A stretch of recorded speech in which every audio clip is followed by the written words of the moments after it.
I was just finishing my morning coffee when my phone buzzed on the counter. At first, I didn't think much of it, probably another bank notification or some promotional email. But when I glanced at the screen, my fingers tightened around the cup. I can't do this anymore, Eva. I need a real partner, not someone who drains me. I'm done pretending. The divorce papers will be sent soon. Don't try calling me. I've made up my mind. My husband, Mark, had finally said what he'd been hinting at for months. I stared at the message, waiting for the sting. The heartbreak. The devastation. It never came. Instead, I exhaled slowly, rolling my shoulders back. So this was how he chose to end things. A cold, emotionless text, like I was some unwanted expense he was finally cutting from his life. I could almost hear his voice, dripping with fake sympathy as he convinced himself he was the victim, that I was the one holding him back. For months, ever since I had taken a step back from work to focus on my health, Mark had changed. His once charming demeanor soured, his patience wore thin, and his smiles, if they ever appeared, felt forced. He resented being the sole provider, even though we had more than enough money to live comfortably. He had no idea. No idea that I had built something far greater than he ever imagined. No idea that, for the past 2 years, I had quietly laid the foundation of my own success. No idea that tomorrow, when he walked into the office, he wouldn't just see me as his soon-to-be ex-wife. He would see me as his boss. The last breakfast together. Mark walked into the kitchen an hour later, dressed in his usual tailored suit, radiating self-importance. He didn't even glance at me as he grabbed his coffee. "I assume you got my message," he said flatly. I took a slow sip of my own drink, meeting his gaze calmly. "I did." His eyebrows lifted slightly as if expecting an argument, tears, or desperate pleading. I gave him nothing. Instead, I stood up, placed my mug in the sink, and wiped my hands with a quiet, deliberate grace. Mark's lips curled in amusement. "No fight? No begging? That's a first," I shrugged. "What's there to fight over? You've made your decision." His smirk widened. "That's right, I have." The arrogance in his voice was almost laughable. "Good," I said, turning toward the stairs. "Then you should get some rest. You have a big day at work tomorrow." And so do I. A long overdue awakening. By 9 a.m., I was in my office, sitting behind the massive glass desk that overlooked the city skyline. The morning sun reflected off the walls, illuminating the nameplate in front of me. Eva Sinclair, Chief Executive Officer, Sinclair Holdings. My assistant, Rachel, entered with a folder in her hand. "The final employee review reports are ready. Would you like to go through them before the announcement?" I nodded, taking the folder from her. I already knew which name would stand out the most. Mark Holloway, head of sales division. For the past year, Mark had flaunted his job as if he owned the company. He believed himself indispensable, a rising star in the industry. What he didn't know was that I had been watching. His overconfidence, his mismanagement of budgets, his inability to meet performance expectations. All of it had been documented. And now it was time. I clicked the intercom button. "Send him in." The fall begins. Mark entered the office with his usual air of superiority. He didn't notice the receptionist's nervous glance or the way security stood discreetly in the hallway. He only had eyes for me. "What are you doing here?" he asked, his voice laced with irritation. I gestured to the chair across from me. "Have a seat." He frowned, but his ego pushed him forward. He sat down, arms crossed, watching me with barely concealed annoyance. "I don't have time for games, Eva. What is this?" I folded my hands neatly on the desk. "It's a meeting, Mark." "A meeting?" He let out a short laugh. "You don't even work here." I tilted my head. "Is that what you think?" He scoffed. "I don't think." "I know. You've been sitting at home, living off my paycheck while I've been handling actual responsibilities." I let the words hang in the air for a moment before sliding the folder across the desk. "Read this," I said simply. Mark glanced at it, then reluctantly flipped it open. His smirk faded the moment his eyes scanned the first line. His fingers tightened on the paper. "What the hell is this?" "Your performance report." His jaw clenched. This is wrong." I leaned back in my chair. "Is it?" I watched as his gaze darted over the documents, missed deadlines, budget misallocations, multiple complaints from employees under his department. He looked up at me, disbelief flickering behind his eyes. "You," he started, his voice quieter now. "You did this?" "No, Mark," I said calmly. "You did this. I simply put the facts on paper. The muscles in his jaw twitched as he clenched his fists. This is personal, he spat. You're using our divorce to come after me. I exhaled softly. Oh no, this is strictly professional. Then, without breaking eye contact, I reached for the final document, the one that sealed his fate. His termination letter. I slid it toward him. Mark stared at it, as if by sheer will he could make the words change. His lips parted, then closed again. For the first time, he had nothing to say. You're firing me? He asked, his voice hoarse. Yes. He let out a bitter laugh, but there was no humor in it. You can't do that. I can. And I am.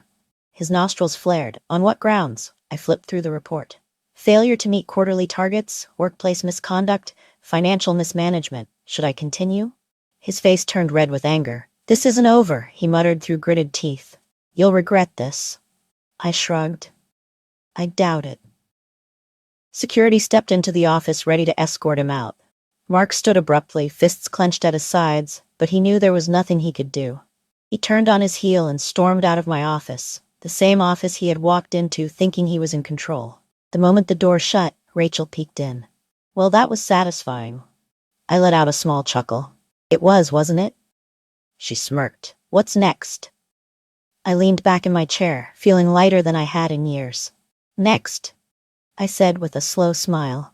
We let him realize just how much worse things are about to get. Because if Mark thought losing his job was the worst of his problems, he was about to learn that his downfall had only just begun. Mark had always walked with a sense of entitlement, shoulders squared, head held high, like he owned the world. He strutted out of my office with that same false confidence, but I knew better. He was unraveling. The moment the elevator doors shut, I could picture his hands curling into fists, his mind racing to figure out his next move. He thought he could outmaneuver me. He had no idea I was 10 steps ahead. By the time I finished my afternoon meetings, my phone buzzed with a message from my assistant, Rachel. Rachel, Nathan just called HR. He's claiming wrongful termination. I smirked. Me, of course he is. Keep me posted. Nathan thought this was a game, that all it would take was a few angry phone calls and an empty threat to get his way. He still didn't understand who he was dealing with. The unraveling begins. That evening I expected him to show up at the house, demanding answers, maybe even shouting about how I had ruined his life. Instead, silence. Not a single call, not a single text, not even one of his signature passive-aggressive remarks sent under the guise of trying to talk things out. I knew why. Nathan had spent the entire day trying to salvage what was left of his career. He was too busy scrambling to realize that the walls were closing in. And then, at exactly 6:45 p.m., Rachel sent another text. Rachel, HR just forwarded this. Nathan is officially suing for wrongful termination. I let out a small laugh. Of course, he was. Nathan believed himself to be invincible, that his charm and fake confidence could cover up any mistake. He thought he could threaten his way back in. What he didn't know? He had no case. Facing the fallout at 7:30 p.m., my doorbell rang. I didn't rush to answer it. Instead, I took my time, setting my wine glass down and smoothing my dress before walking toward the door. When I opened it, Nathan stood there, his face flushed with anger, his tie loosened, as if he had spent the entire day pacing. What the hell did you do? He barked the moment I met his gaze. I raised an eyebrow. I assume you're referring to your termination? He scoffed, stepping inside without invitation. Don't play dumb, Eva. You know exactly what I'm talking about. I folded my arms, leaning against the wall. Enlighten me. His jaw clenched. I got fired. You fired me. You... He let out a humorless laugh, shaking his head. You actually think you can do this to me? I tilted my head. Do what exactly? He ran a hand through his hair. I talked to HR. You're setting me up. I sighed, pushing off the wall. Nathan, you were let go because of your incompetence, because you were a terrible leader, because you spent more time taking credit for other people's work than actually doing your own. His eyes narrowed. Bullshit. I shrugged. Believe what you want. He exhaled sharply, pacing. You know what? Fine. Fire me, but you're not taking everything. I'll fight you in the divorce. I'll take half. I laughed, actually laughed. Nathan blinked. What's so funny? I smirked, crossing my arms. Oh, Nathan, you really think you're entitled to half my company? His lips parted, but before he could speak, I turned, grabbed a folder from the kitchen counter, and tossed it onto the table. "Read it," I said smoothly. He hesitated before picking it up. As his eyes scanned the pages, I saw the exact moment the realization hit. His throat bobbed. "A prenup?" I nodded. "A very detailed prenup." His hands tightened on the paper. "This isn't real." "Oh, it's real." I leaned against the counter. "And since we signed it before our marriage, it's legally binding." Nathan swallowed hard, his face paling. "Let me make it simple for you," I continued. "You don't get a cent of my company. You don't get a cent of my money. And since you were terminated for cause, you won't even be getting severance." His breath hitched. I pushed off the counter, stepping closer. "Everything you built your life on," I whispered, "gone." Silence stretched between us. Nathan's hands trembled as he set the papers down. His breathing was uneven. His mind was racing. Then, like a desperate man clinging to his last shred of power, he straightened his spine. "This isn't over," he muttered. I smiled. "Oh, I know." And I couldn't wait for what was coming next, the final blow. The next morning, I arrived at the office to find Rachel waiting for me. "You're going to love this," she said, barely containing her excitement. I raised an eyebrow. "What now?" She handed me her phone. "Nathan went public." I frowned and took the device. Sure enough, there it was. A viral post written by Nathan himself, spreading across social media. "I gave everything to a woman who pretended to love me. I worked hard while she sat at home, plotting my downfall. Now she's taken my career, my reputation, and left me with nothing. Be careful who you trust, men. Some women only marry you to destroy you." I let out a low whistle. "Well, that's dramatic." Rachel grinned. "Keep scrolling." I did. And that's when I saw it. The backlash. Hundreds of comments. Women digging into Nathan's past, exposing his workplace misconduct, his financial mismanagement, his history of taking credit for others' work. One former employee shared a screenshot of an email proving Nathan had sabotaged a colleague's promotion. Another woman shared a recording of him making an inappropriate remark about a female coworker. And then, the final nail in the coffin. Our prenup. A woman had found it in public records and posted a breakdown. So let me get this straight. She already owned her company before marriage. He signed a prenup agreeing to separate assets, and he still thought he deserved half? Cry harder, sir. By noon, Nathan's attempt at playing the victim had completely backfired. His own lies had buried him. A desperate plea. At exactly 3:42 p.m., my phone buzzed. "Nathan." I let it ring. Then a text. "Nathan, Eva, we need to talk. Please." I smirked, my fingers hovering over the screen. Then, just for fun, I typed back, "Me. Oh, Nathan. You think you've won, but you haven't." Then I blocked his number. Rachel peeked into my office. "So, what's next?" I leaned back in my chair, smiling. "Now," I said. "Now, we let him watch as the empire he thought he controlled crumbles beneath him. Because Nathan had made one fatal mistake. He underestimated me. And I wasn't done yet. Nathan had always lived in a world where he was untouchable. He had spent years walking into rooms expecting people to listen, to respect him. Not because he had earned it, but because he demanded it. He had built an image of himself as the perfect provider, the successful businessman, the man in charge. But now, for the first time in his life, that image was shattering. And I was the one holding the hammer. A storm of his own making. I was sipping my morning coffee when my phone vibrated again. Another message, another plea. "Nathan, Eva, please, just talk to me." I tilted my head, staring at the words on my screen. He wasn't demanding anymore. He wasn't throwing threats or making ultimatums. He was begging. Rachel peeked into my office. "Still texting?" I smirked, holding up my phone. "He's getting desperate." She chuckled. "Oh, you're going to love this then." I raised an eyebrow.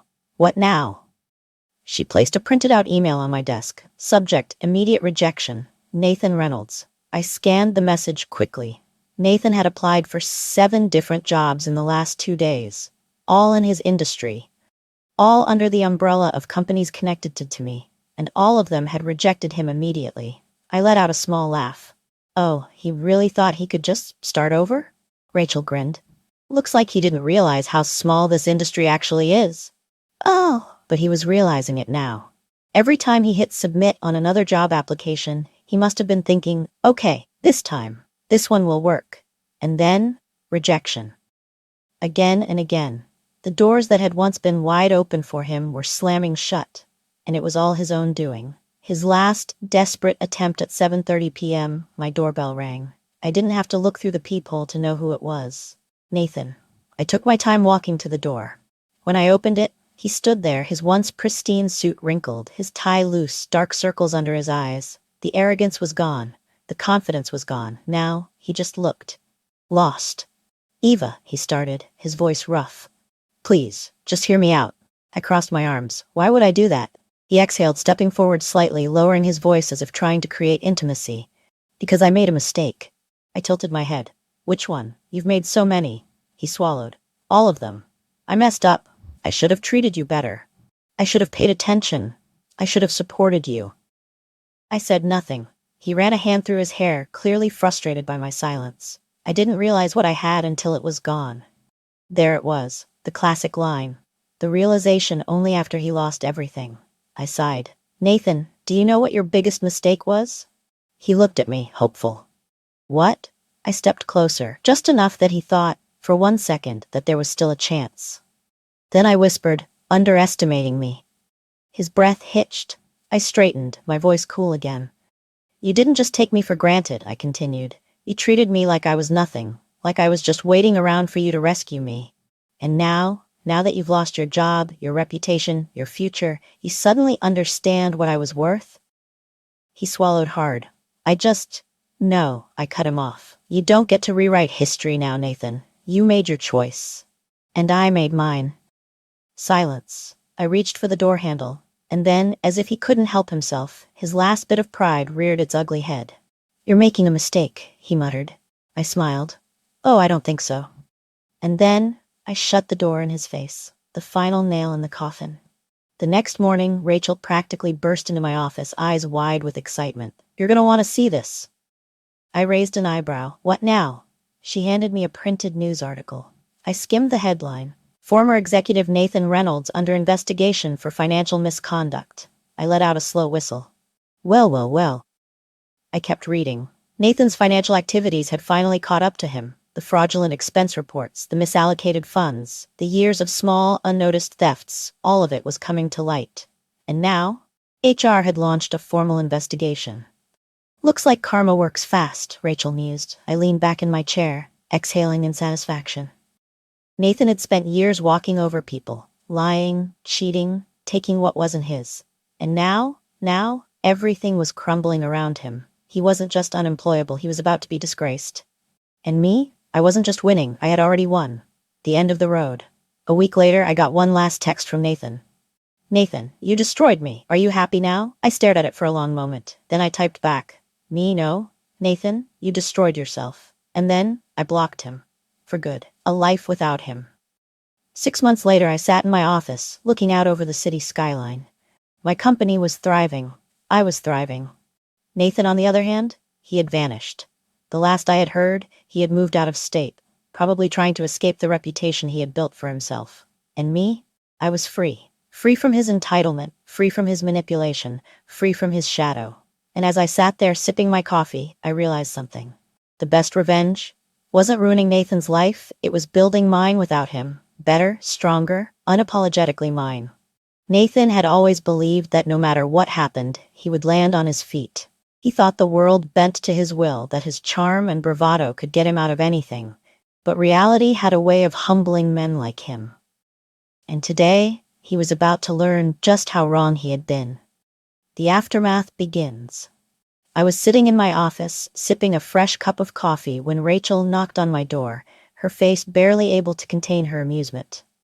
You're going to love this, she said, handing me a printed-out email.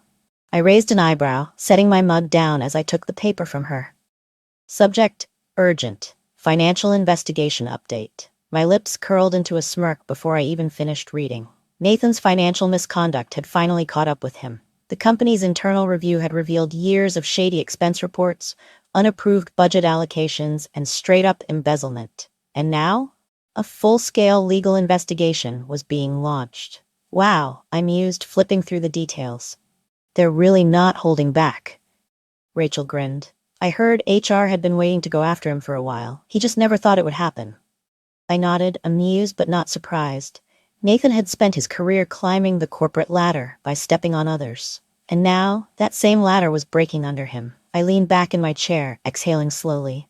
"Let the lawyers handle it," I said. Rachel nodded. "Already in motion?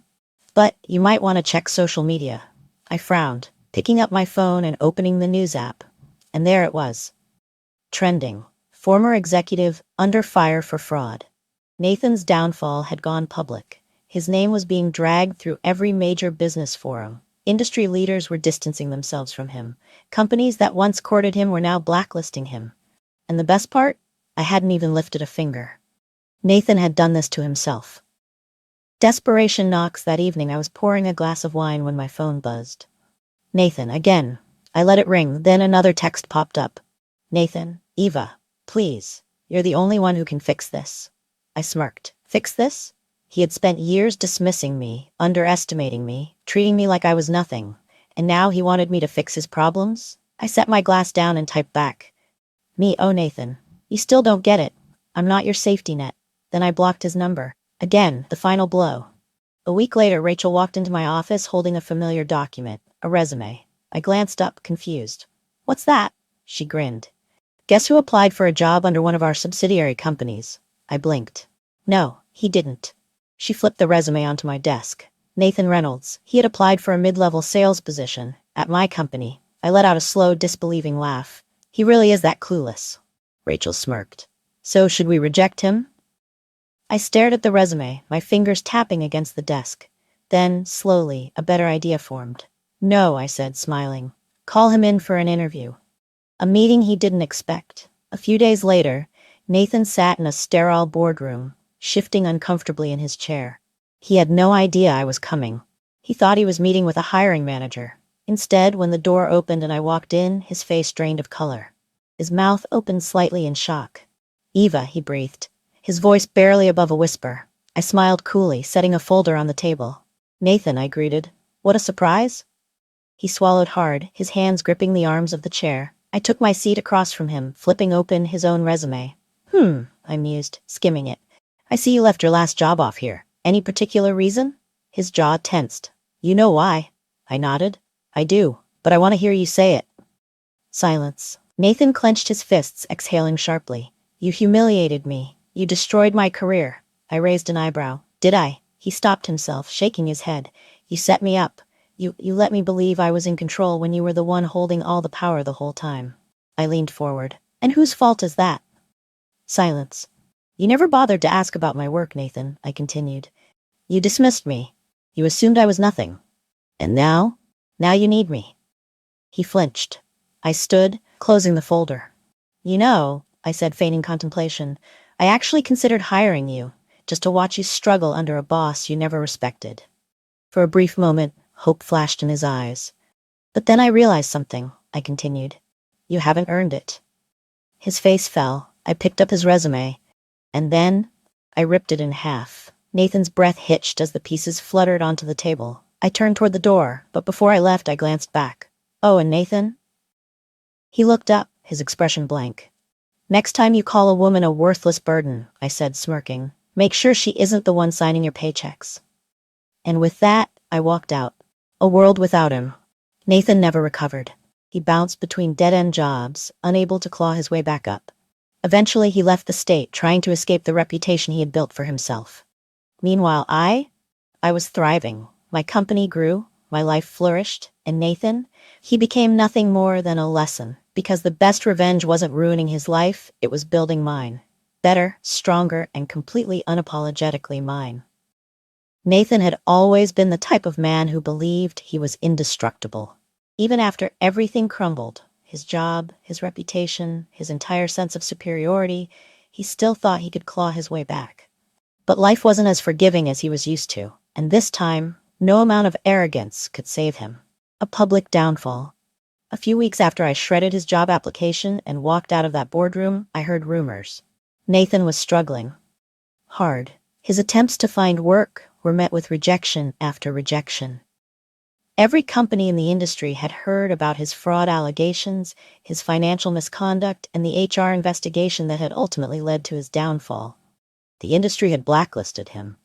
Even the companies that might have overlooked his behavior didn't want the PR disaster that came with hiring him.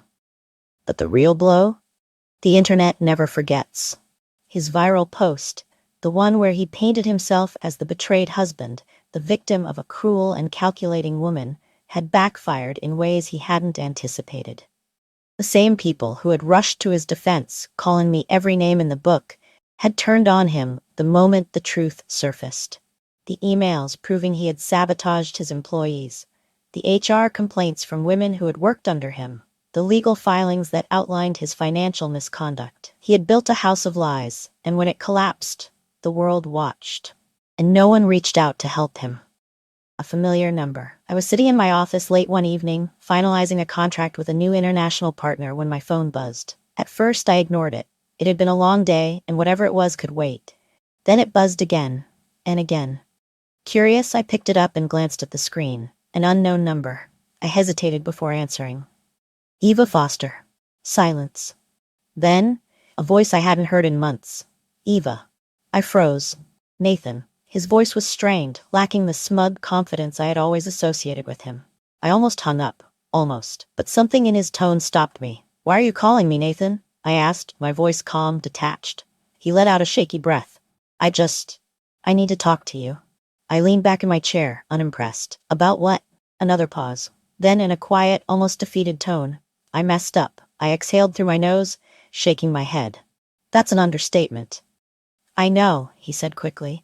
I know I was awful to you. I took you for granted. I should have. I cut him off. You should have treated me like a person instead of a stepping stone. You should have valued what you had before you lost it. But you didn't.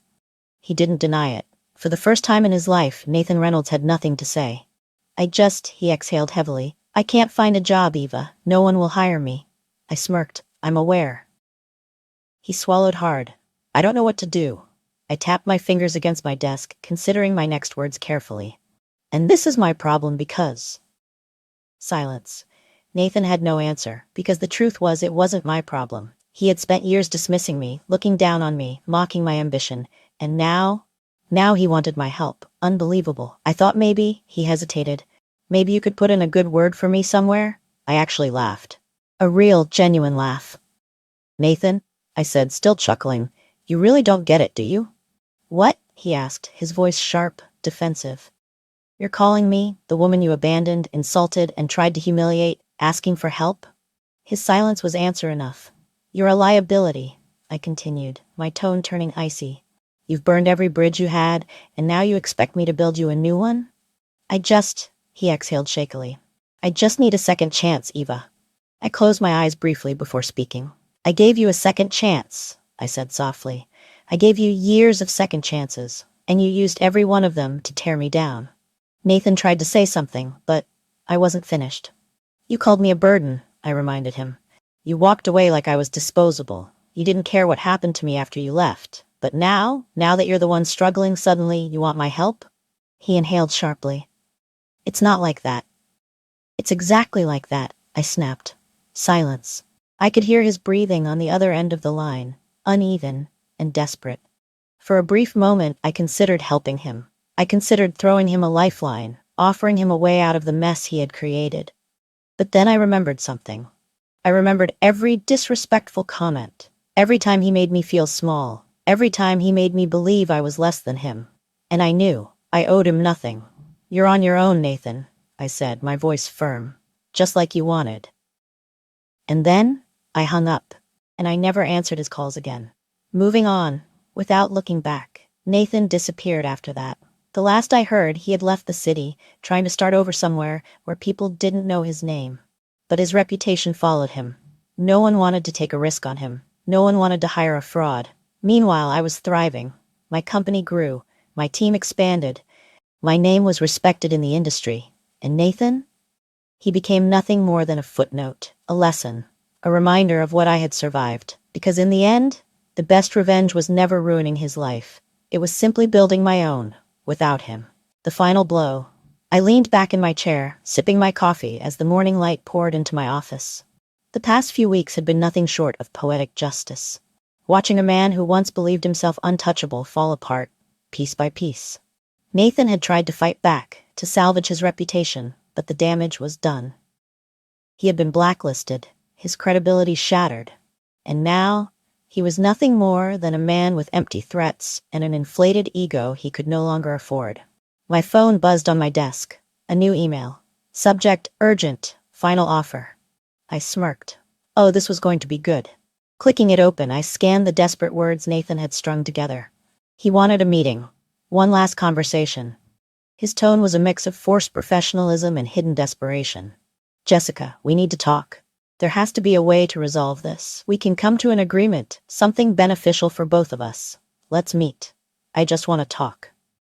I exhaled, tapping my nails on the desk. This wasn't about a resolution. Nathan didn't believe in fairness. He believed in control. And now that he had none, he was scrambling to find any way back into power. I typed back a single-word response. Fine. The final meeting. I arrived at the coffee shop exactly at noon. Nathan was already there, sitting at a table in the far corner, his suit noticeably cheaper than what he used to wear. His face was tired, his eyes hollow. He had aged in the past few weeks, the weight of his own downfall pressing down on him.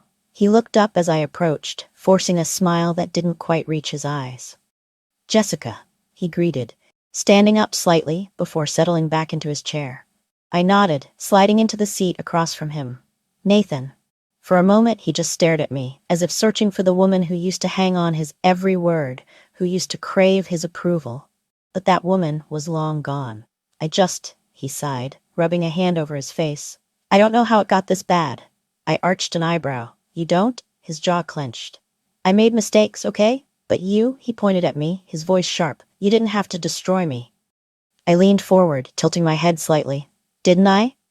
Nathan flinched. You called me a burden, I continued, my voice even. You walked out of our marriage like I was nothing, assuming you'd move on to something better. But the truth is, Nathan, you weren't just cruel, you were stupid. You built your life on lies, on arrogance, and now you're angry because you have to face the consequences of that? His nostrils flared, but he didn't interrupt. I sighed dramatically. Nathan, tell me, did you ever actually love me? Or was I just convenient? He hesitated. That was all the answer I needed. I smiled. That's what I thought. Nathan let out a slow breath, shaking his head. Jessica, please. I need help. I can't find work. No one will hire me. You've made sure of that. I shrugged. No, Nathan. You made sure of that. I just exposed the truth. It's not my fault that no one wants to hire a fraud. He gritted his teeth. I don't have anywhere to go. I sighed, feigning sympathy. That sounds awful, but again, not my problem. Nathan leaned forward, desperation flashing in his eyes. Jessica, please. You have the power to fix this. Just give me something. A job, a recommendation, anything. I stared at him for a long moment, then I smiled. No. His face twisted in anger. You heartless? I stood up, cutting him off. Don't do that, Nathan. Don't beg for my mercy and then insult me when you don't get it. Own what you did, accept what you lost, and move on. He slumped back in his chair, exhaling shakily. I grabbed my purse, pausing for a final moment. Goodbye, Nathan. I hope you finally learned something from this. And then, without looking back, I walked away. The aftermath. Nathan didn't recover. He tried. He applied for jobs in other states, tried to network with old connections, but the damage was too deep.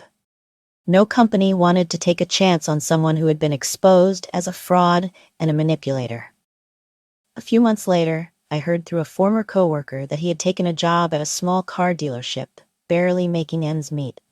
He had been forced to sell his car, move out of the city, and start over completely. Meanwhile, I thrived. My company expanded internationally, our profits skyrocketed, and my leadership was praised across the industry. And the best part? I had peace. No more toxic marriage. No more walking on eggshells. No more pretending to be less than what I was to make a man feel more than he deserved. One day, months later, I received an email from Nathan Reynolds. Subject: I'm sorry. I stared at it for a long moment, then, without hesitation, I deleted it. Because some apologies come too late, and some bridges, they deserve to be burned. I had won. Not through revenge, not through destruction, but by thriving without him. Because success, true success, is never about bringing someone else down. It's about rising so high that their absence means nothing at all.